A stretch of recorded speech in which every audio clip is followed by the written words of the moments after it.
Komunitas Off-Road di Sulawesi Selatan turut memberikan bantuan untuk korban bencana di Pulau Sumatera. Donasi ratusan juta rupiah pun diberikan untuk membantu para korban banjir dan longsor di daerah tersebut.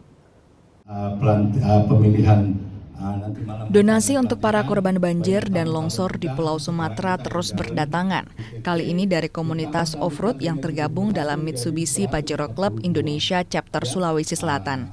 Mereka mengumpulkan donasi sembari menggelar rapat kerja dan pelantikan pengurus MPCI Chapter Sulawesi Selatan di Kota Makassar. Ada ratusan juta rupiah dana yang berhasil dikumpulkan dan akan segera disalurkan bagi para korban banjir dan longsor di Pulau Sumatera.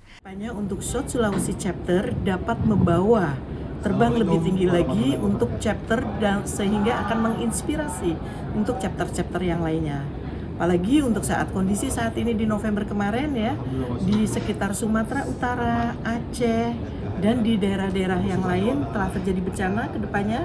Saya harap untuk SSC dapat memberikan sebagian rezekinya untuk membantu saudara-saudara kita dalam hal ini menggunakan wadah MPCI Peduli. Karena salah satu visi dan misi dari MPCI adalah salah satunya adalah peduli sosial. Bantuan kemanusiaan musibah di Aceh dan Sumatera Utara dan Sumatera Barat kami sedang kumpulkan untuk menginjak lebih daripada 500 juta. Selain bantuan untuk para korban bencana, MPCI Chapter Sulsel yang kini dinakodai Abdi Joni Anzo juga memberikan santunan kepada 30 anak dari Yayasan Nahdiat berupa paket sembako dan juga uang tunai. Nila Rustam, Kompas TV, Makassar, Sulawesi Selatan.